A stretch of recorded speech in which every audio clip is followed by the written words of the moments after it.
Hi, Robert. I've been watching this going on, and I don't normally get involved in this stuff, but I will, because you're saying that Zach didn't reply to that specific question, that what would we do if the problem didn't resolve itself and the dog was still lunging at traffic? No, we wouldn't refer them on to somebody who would put a pinch collar or an electric collar on. We would look at why it wasn't working. And there's a few different reasons why it wouldn't work. One is I hadn't done my job properly and made sure my client understood the protocols and understood what to do.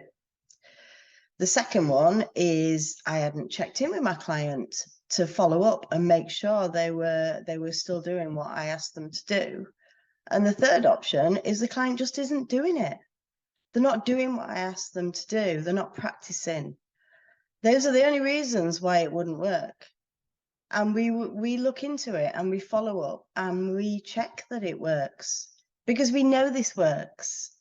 Yes, it takes longer, but I'm not prepared to hurt a dog. And you say, yeah, putting a pinch on is better than a dog dying, right? Nobody's going to let the dog run into the road. That's what leads and harnesses are for. And a harness isn't aversive unless the dog sees it as such. A harness is management. It prevents the dog being killed. And nobody's going to walk the dog on without a lead on a road and risk them getting killed. That's just a stupid comment to make. To put it in a human context, right? If I spotted a £50 note on the floor in the middle of the road and I went to dash out to grab it without looking, and my boyfriend put his arms around me and stopped me and kept me safe, that's one scenario.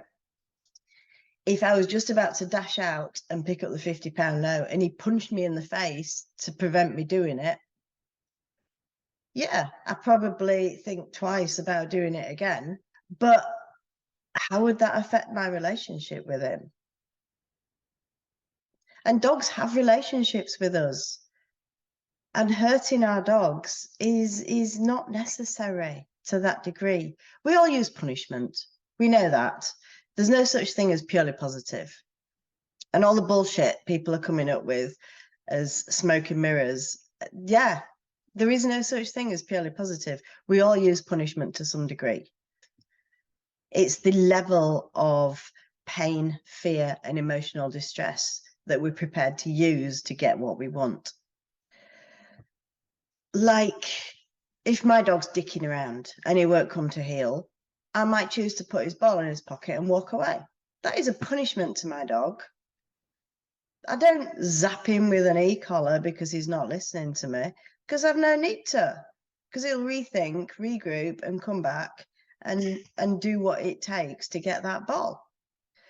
If I was teaching a dog to not run through doors, no, we reward them for sitting still.